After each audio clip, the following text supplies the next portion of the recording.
वल आक़िबतु लिल मुत्तक़ीन वस्सलातु वस्सलामु अला सय्यिदिल अंबिया'i वल मुरसलीन अम्मा बाद। क़ाल अल्लाहु तबारक व तआला फ़िल क़ुरआनिल मजीद वल फ़ुरक़ानिल हमीद। औज़ु बिल्लाहि मिनश शैतानिर रजीम। बिस्मिल्लाहिर रहमानिर रहीम। इन्नल्लाहा ला युग़य्यिरु मा बिक़ौमिन हत्ता युग़य्यिरु मा बिअन्फुसिहिम व इज़ा अरादल्लाहु बिक़ौमिन सूअन फ़ला मरद्द लहु वमा लहुम मिन दूनिही मिन वाल। सदक़ल्लाहुल अज़ीम व सदक़ रसूलुहुन नबियुल अमीनुल करीम व नहनु अला ज़ालिका लमिनश शाहिदीन वश्शाकिरीन वल्हम्दुलिल्लाहि रब्बिल आलमीन। आइए हम और आप अक़ीदत व मोहब्बत के साथ अपनी और सारी कायनात के मरकज़े अक़ीदत सरवरे दो जहां नबी आखिरुज़्ज़मां मुहम्मदुर रसूलुल्लाह सल्लल्लाहु ताला अलैहि वसल्लम की मुक़द्दस बारगाह में दुरूद शरीफ का नजराने अक़ीदत पेश करें। पढ़िए अल्लाहुम्मा सल्लि अला सय्यदिना व मौलाना मुहम्मदिन बारिक वसल्लिम सलातन व सलामन अलैका या रसूल अल्लाह सल्लल्लाहु ताला अलैहि वसल्लम। हज़रात गिरामी, अगर आप पूरी दुनिया में इंसानों पर एक तायराना नजर डालेंगे तो जो मुसलमानों की हालत और कैफियत है, दुनिया में उन्हें किस निगाह से देखा जा रहा है, इस कैफियत को अगर मुलाहजा करेंगे तो इस बात का एहसास होगा और होता भी है कि बनाम मुसलमान और एक इस्लामी तशख़्ख़ुस की बुनियाद पर दुनिया हमें किस निगाह से देखती है और मुख्तलिफ हिस्सों और गोशों में ऐसी खबरें अक्सर अखबारों की जीनत बनती हैं कि आज फलां मुसलमान के साथ ये जुल्म किया गया, आज फलां के साथ ये नाइंसाफी की गई, और इस तरह से बेशुमार खबरें आती हैं। जो लोग अखबार या सोशल मीडिया से जुड़े हैं उन्होंने आज भी न्यूज़ में देखा होगा कि बिहार के सीवान जिले में किसी एक मुसलमान, गालिबन वो आलिम थे, कहीं और नहीं जहां इंसाफ की गुहार लगाने के लिए हम जाते हैं, मुहक्कमा पुलिस ने खुद उन्हें जख्मी किया है। हमारी ये हालत ज़ार जो दुनिया वालों के सामने इस तरह से बनी हुई है, इसका असल सबब क्या है? वो कौन सी ऐसी वजूहात हैं कि हमारा माजी का एक रोशन बाब जो फतहो कामरानी का एक बाब है, हुकूमत का बाब है, इस्लामी शानो शौकत का बाब है, मुसलमानों की हिम्मत बताने और उनकी अजमत को बयान करने वाला बाब है, वो इस तरह से पसे पुष्ट और खामोश बंद पड़ा हुआ है। आखिर इसकी वजह क्या? कुरान मुकद्दस की जिस आयत करीमा की मैंने तिलावत की है, अल्लाह रब्बुल इज्जत ने इस आयत के हिस्से में हमें गोया झंझोड़ करके रख दिया है और एक मुसलमान होने की हैसियत से हमें अल्लाह ताला ने हसास भी बनाया है, तो एहसास भी करना चाहिए। कुरान ने इरशाद फरमाया, इन्नल्लाह ला युग़य्यिरु मा बिक़ौमिन। अल्लाह ताला ने जो कुछ तुम्हें नेमतें अता की हैं, जो कुछ तुम्हें अजमतें अता की हैं, जो कुछ तुम्हें हैसियतें अता की हैं, जो भी अल्लाह रब्बुल इज्जत की जानिब से अता की गई, इन्नल्लाह ला युग़य्यिरु मा बिक़ौम, अल्लाह ताला किसी कौम के अंदर तब्दीली नहीं पैदा फरमाता। लेकिन होता क्या है कि हत्ता युगय्यरू मा बिअनफुसिहिम, जब तक कि वो कौम खुद अपने आप को बदल। और आप देख लीजिए हमारे हालात, हमारी फतह कामरानी की सिर्फ दास्तान किताबों में मौजूद है, हमारी शान और शौकत के वाक़े और किस्से आप बयानात में सुनते हैं, लेकिन वो अजमत और फतह कामरानी का जो नज़ारा हमने माजी में देखा था, यकीनन वो ऐसे मुसलमान थे जो अल्लाह और रसूल के उन फरामीन पर अमल करने वाले थे। इस वजह से अल्लाह ताला ने उनकी हालत को तब्दील नहीं किया था, बल्कि अजमत और शौकत उनके कदम का बोसा लेती थी। जिस तरफ वो निकल जाते थे फतह कामरानी उनके कदम का बोसा लेती थी। लेकिन जब हमने अपने तशख्खुस को बदल दिया, जब हमने अहकाम खुदाबंदी से अपने मुंह को फेर लिया, जब हमने किताब और सुन्नत को पसे पुश्त डालकर उसके अहकाम पर अमल नहीं किया है, तो अल्लाह रब्बुल इज्जत की जानिब से गोया एक अज़ाब की शक्ल में हम पर ये नाफिज कर दिया गया कि हमारी हालत ज़ार ये बनी। और इसका जो असल सबब है वो हमारे अंदर पाई जाने वाली जहालत है, वो हमारे अंदर पाई जाने वाली कम इल्मी है, वो हमारे अंदर पाई जाने वाली किताब और सुन्नत से दूरी है कि वो अहकाम व फरामीन, वो रसूल करीम अलैहिस्सलातु वस्सलाम के अक़वाल व अफ़आल जो रसूल करीम अलैहिस्सलातु वस्सलाम की ज़ुबान मुबारक से सादिर हुए, अहादीस तैयबा के हजारों सफ़हात पर मुश्तमिल लाखों की तादाद में अहादीस तैयबा मौजूद हैं, लेकिन हमारे मुसलमान बच्चे से अगर एक हदीस भी आप पूछ लीजिए तो शायद वो सुनाने के लिए तैयार नहीं। रसूल करीम अलैहिस्सलाम के अक़वाल व अफ़आल हजारों लाखों की तादाद में मौजूद है।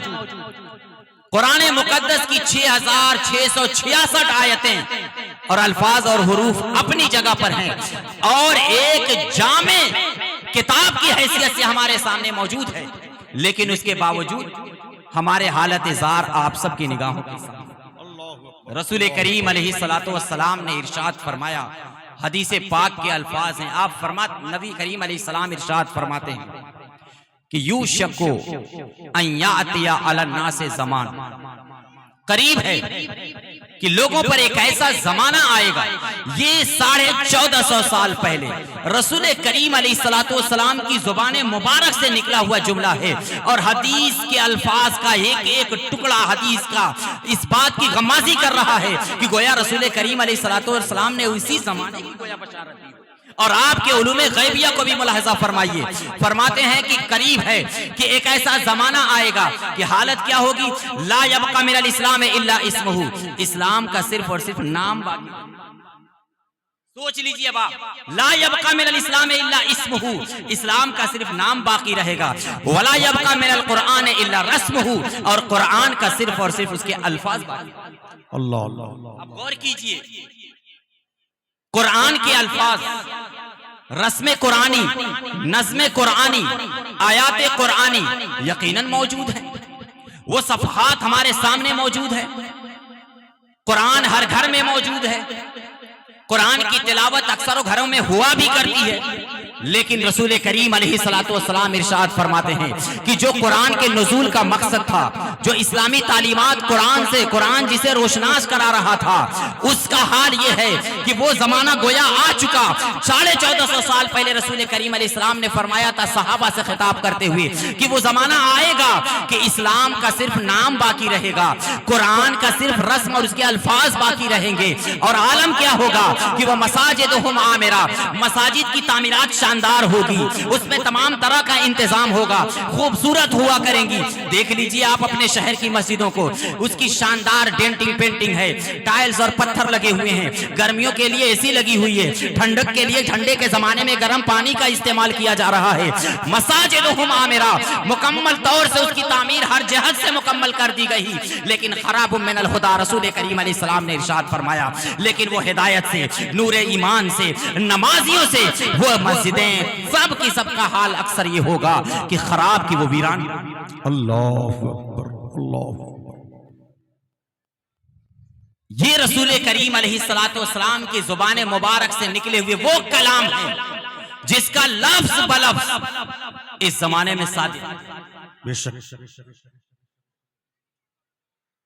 तो नारे तकबीर, नारे रिसालत, जनाबे राही साहब बस्तवी, जनाबे राही साहब बस्तवी, उलमाए अहले सुन्नत, दारुल उलूम मंजर हक, जलसे दस्तारे फजीलत, नारे तकबीर, नारे रिसालत। जो लोग गेट पर खड़े हैं, मेरी गुजारिश है, सामने काफी जगह खाली है, आप हजरात आकर के बैठ जाएं।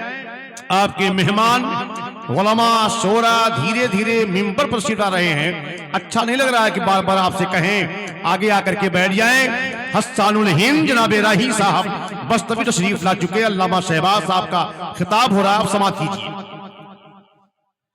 दुरूद पाक से तकरीर को जोड़ लेता हूँ, पढ़िए मोहब्बत के साथ।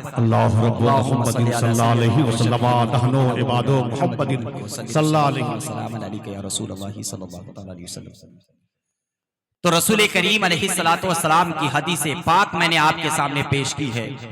आप सल्लल्लाहु ताला अलैहि वसल्लम के इन अल्फाज को आप बार बार सोचिए। यहाँ बैठे हैं आप सोचिए, घर जाकर के आप सोचिएगा और यकीनन अपने आप का मुहासबा कीजिएगा कि जिस रसूल करीम अलैहिस्सलातु वस्सलाम का हम कलमा पढ़ते हैं, जिनके लाए हुए अहकाम फरामीन पर अमल करने का हम दावा करते हैं, जिनकी बताए हुए अहादीस तैयबा के मुताबिक अमल करने का दावा करते हैं, यकीनन रसूल करीम अलैहिस्सलातु वस्सलाम के ये वो अल्फाज थे कि फरमा दिया था आपने, इस्लाम नाम का बाकी रह गया है, कुरान के अल्फाज और रस्म बाकी रह गए हैं, मस्जिदें यकीनन शानदार अंदाज में तैयार कर दी गई हैं, लेकिन वो हिदायत से खाली हैं, नमाजियों से खाली हैं, नूरे ईमान से वो खाली हैं। लिहाजा हमें इस बात की जरूरत है कि हमें इस्लाम की वो तालीमात, इस्लाम की वो उलूम जो रसूल करीम अलैहिस्सलातु वस्सलाम की अहादीस तैयबा की शक्ल में और फुक़हाए किराम के फ़िक़ही इबारतों की शक्ल में कायनात में फैलाए गए हैं, जिसको फैलाने के लिए, जिसको बताने के लिए, जिसको सिखाने के लिए पूरी दुनिया में मदारिस इस्लामिया का कयाम वजूद में आया है, जहां पर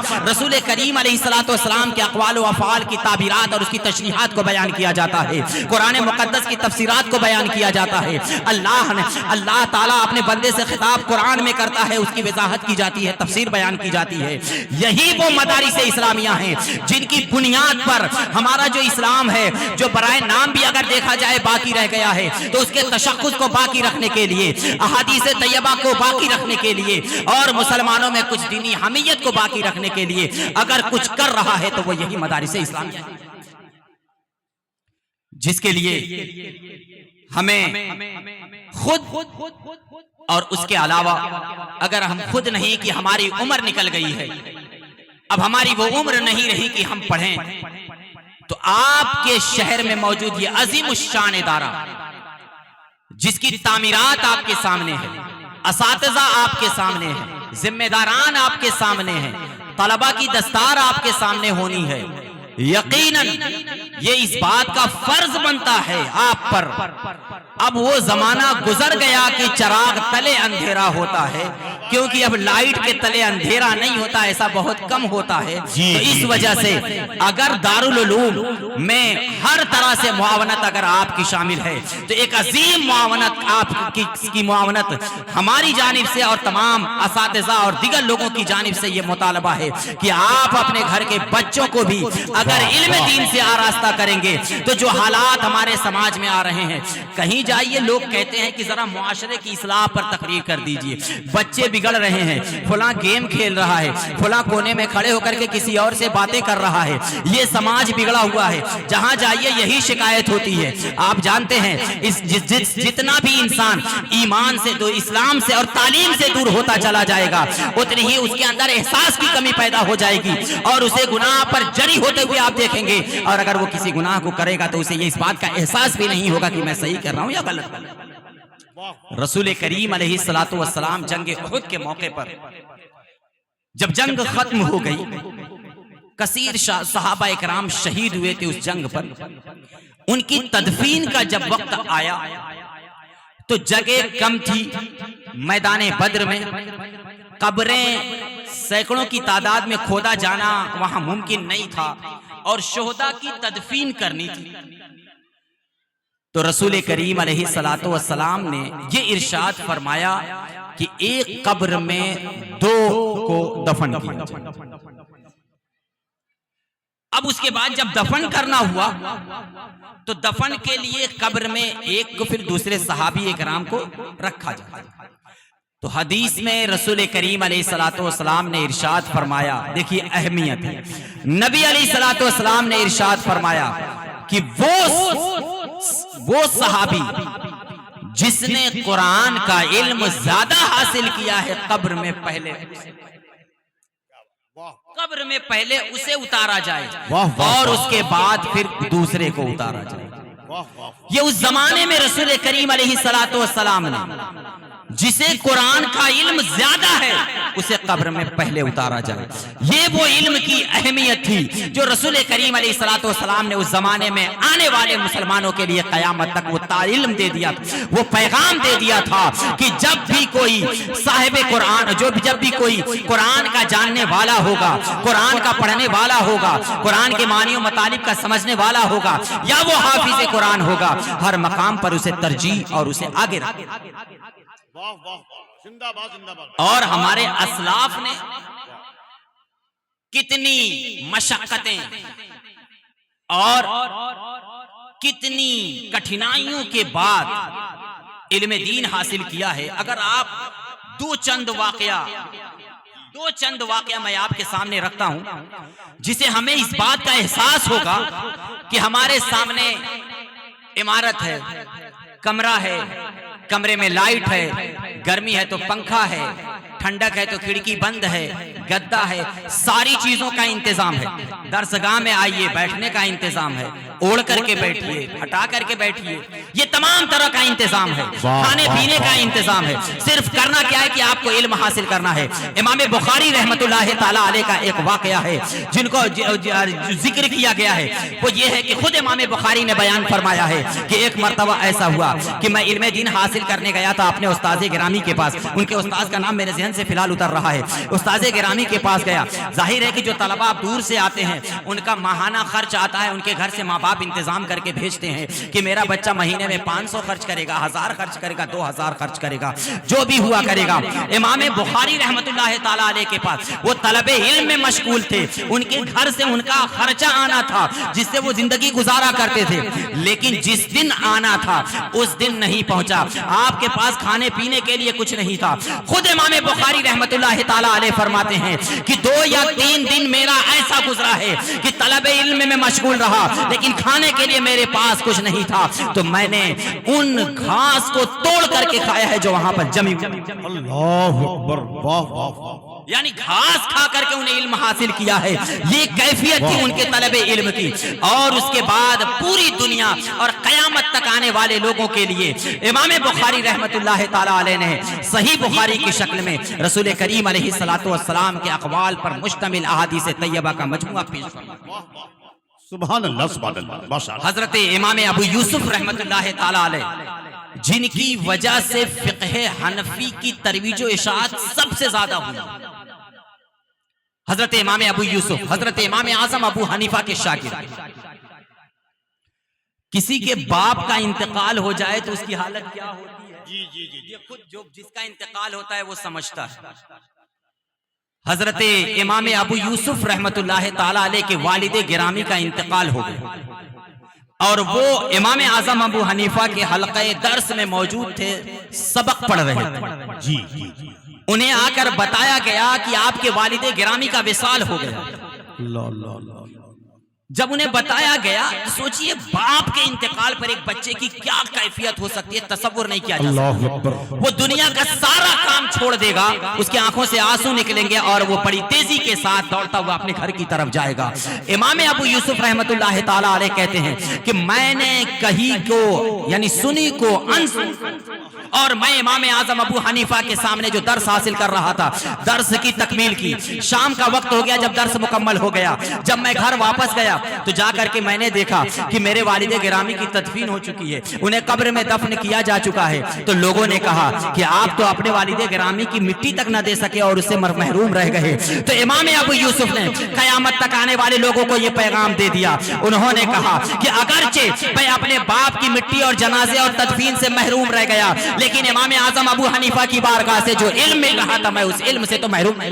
वाह वाह वाह। यानी इल्म हासिल करने के लिए इल्म की महरूमी पर वो फख्र कर रहे हैं कि वालिदे गिरामी की मिट्टी मैंने नहीं दी, उनकी तजीज़ो तकफीन में मैंने शिरकत अगरचे नहीं की है, लेकिन मेरे लिए ये क्या कम है कि मैं इमाम आजम अबू हनीफा के इल्मी दर से महरूम। ये तलबा के लिए भी नसीहत है कि जो लोग हर मामले में आसानियां तलाश करते हैं, जो तलबा हर मामले में शिकायतें या इस तरह की बातें करते हैं, उन्हें भी नसीहत हासिल करनी चाहिए।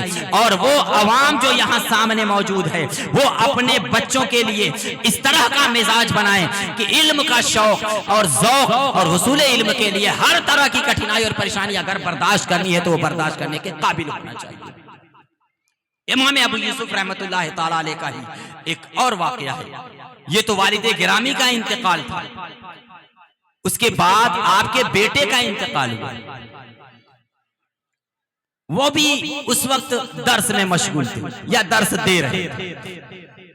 बताया गया आप खुद नहीं गए, किसी को अपना नायब वली बना करके भेजा और कहा कि तुम जाओ मेरी जानिब से मेरे बेटे की तजहीज़ो तकफीन कर दो, ताकि दर इल्म हासिल करने के लिए जो मैं मशगूल हूं उसमें मेरा नागा ना हो। वाह वाह वाह। नागा ना हो यानी एक दिन के या चंद घड़ी के नागे को भी उन्होंने बर्दाश्त नहीं किया और बेटे की मैयत पड़ी हुई है और उस मैयत की तजहीज़ो तकफीन की जिम्मेदारी किसी और को देकर के वो भेज रहे हैं। जब आपका आखिर वक्त आया, जब आपके इंतकाल का वक्त करीब हुआ, विसाल का वक्त करीब हुआ, तो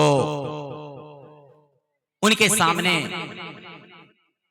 एक मुहद्दिस तशरीफ फरमा थे। वो गए उनकी खैरियत लेने के लिए कि वो आखिर वक्त गोया था मर्जुल मौत में थे। जब उनकी खैरियत दरियाफ्त की आपका क्या हाल है, अब सोचिए आपके इंसान का आखिरी वक्त चल रहा है, गोया नज़ा के करीब है, रूह निकलने वाली है, उस वक्त इंसान की कैफियत क्या हो। फरमाते हैं कि इमाम अबू यूसुफ ने उनसे सवाल किया, आप ये बताइए कि जब हज करने वाला हज को जाता है और रमीए जमार जो वहां मौजूद 3 शैतान को पत्थर मारा जाता है, वो रमी पैदल अफजल है या सवारी पर सवार होकर के रमी करना अफजल? वो मुहद्दिस फरमाते कि मैंने जवाब दे दिया कि पैदल अफजल है। इमाम अबू यूसुफ ने फरमाया कि नहीं, तुमने खता की है, गलती की है, जवाब सही नहीं। तो फिर उन्होंने पलट करके जवाब दिया कि भाई सवारी पर सवार होकर के अफजल है। तो उन्होंने फरमाया कि नहीं, फिर तुमने खता की और गलती की। कहते हैं कि मैंने पूछा हुजूर, पैदल भी अफजल नहीं है, सवार होकर के अफजल नहीं है, तो फिर अफजल किस कैफियत में है? रमी जमार करने वाला रमी कैसे करेगा? इमाम अबू यूसुफ रहमतुल्लाह ताला अलैह उस वक्त आलम यह है कि वो मौतो जीस्त के दरमियान है, जिंदगी का आखिरी लम्हा चल रहा है और गुफ्तगू भी हो रही है तो मसाइल पर हो रही है। आपने फरमाया कि ये देखा जाएगा कि उस रमी के बाद और अमल रमी वाला बाकी है या नहीं है। अगर बाकी है तो फिर ऐसी सूरत में पैदल अफजल है, और अगर नहीं है तो फिर उसके बाद जाकर के उसे सवारी।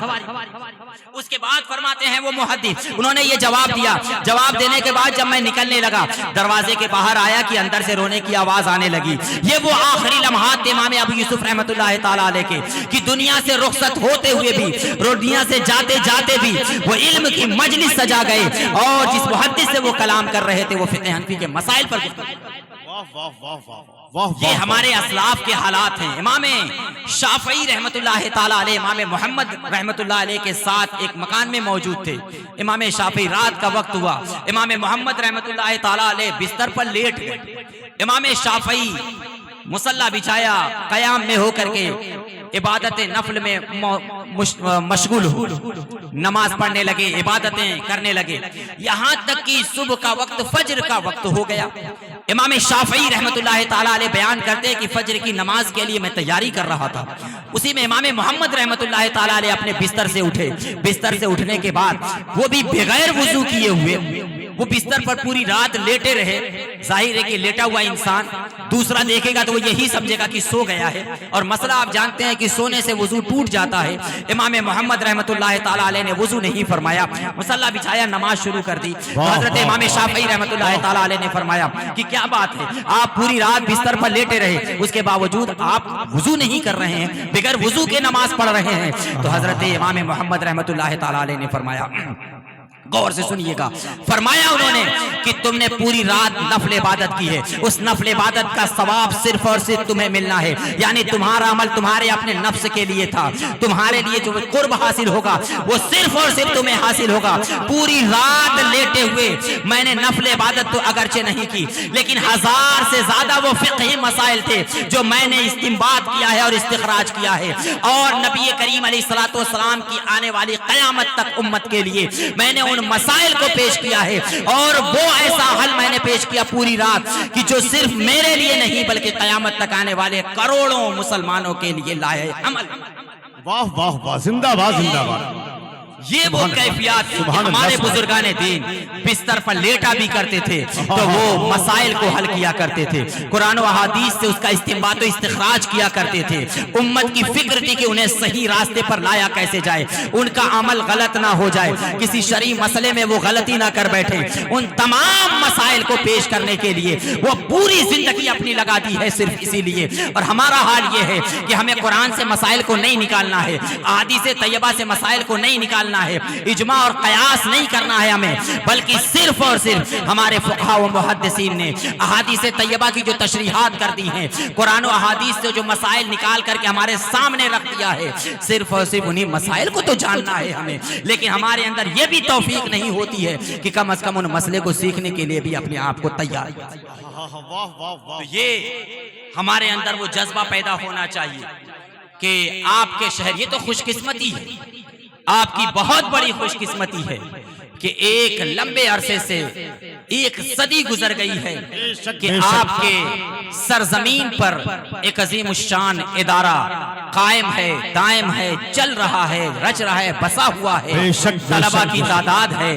यही नहीं, यूपी है, बिहार है, असम है, बंगाल है, हिंदुस्तान के मुख्तलिफ कोने से आपके दयारे मोहब्बत में आकर के वो तालीम हासिल करते हैं, और फिर उसके बाद जा करके वो अपने तालीम का सिलसिला आगे बढ़ाते हैं तदरीस की शक्ल में। इसलिए मैं आपसे भी मुतालबा करता हूँ कि जिस तरह से दूर दराज से तशरीफ लाए हुए तलबा इल्म दीन हासिल करते हैं और अपने इल्म की प्यास बुझाते हैं, ऐ कांडा के गयूर मुसलमानों, आप भी इसकी तहैया और इसकी तैयारी कर लो कि हमें भी अगर 4-5 हैं तो सब तो नहीं, लेकिन कम से कम एक बच्चे को ही सही आलिम दीन बनाइए, हाफिज कुरान बनाइए, फिर उसके बाद इल्म दीन सिखाइए, ताकि वो कम से कम अपना और अपने घर वालों का ईमान बचा करके रखे। कम से कम दुनिया से हमें जाना है तो ईमान तो सलामत रखें। जबान से क्या निकलता है हमें पता नहीं होता, अमल कैसा करते हैं हमें पता नहीं होता, पता चला कि हमारा ईमान निकल रहा है हमें इसका एहसास नहीं होता है। वो एहसास पैदा कैसे होगा, उसके पैदा करने के लिए हमें उसका इल्म होना चाहिए, और वो उलूम मिलेंगे कहाँ से, वो असातिज़ा की बारगाह से मिलेंगे, मदारिस में दाखिले के बाद मिलेंगे। कुतुब का मुताला जरूर बेहतर है, लेकिन उसी वक्त वो कामयाब होगा और उस किताब के मुताले का नफा होगा जब वो किसी उस्ताद के ज़ेरे साया रह करके वो तालीम हासिल करेगा। इसलिए आखिर में जाते जाते मैं आपसे यही गुजारिश करूंगा कि आप हत्तल इम्कान जिस तरह से माली ताउन पेश करते हैं, हर मौके पर आप मदरसे को याद करते हैं, ठीक उसी तरह से इसको कह लीजिए एक तरह से जानी ताउन है कि आप अपने दिल के टुकड़े जिगर को, अपने बेटे को यहाँ मदरसे में भेजें, पढ़ें, तालीम हासिल करें, अपनी बेटियों को पढ़ाइए, वरना बेराह रवी का शिकार हमेशा रहेगा और आपको हमेशा ये शिकायत रहेगी कि फलां इधर चली गई, फला वाक़या यहाँ पेश आ गया और मुख्तलिफ तरह के हालात बनते हैं। आखिर में मैं अपनी जानिब से, तमाम जिम्मेदारान की जानिब से, असातिज़ा की जानिब से आप सबका शुक्रिया अदा करता हूँ कि हर मौके पर आप अपने इदारे को याद रखते हैं और इंशाअल्लाह ताला हमेशा इसे याद रखेंगे, क्योंकि आपसे इस इदारे का ताल्लुक दिली ताल्लुक है, कल्बी ताल्लुक है और ये वो लगाव है जो इंशाअल्लाह ताला अहले टांडा के साथ क़यामत तक बाकी रहेगा। और ये दुआ है मौला ताला कि हमेशा आपकी इस मोहब्बत को कायम और दायम रखे।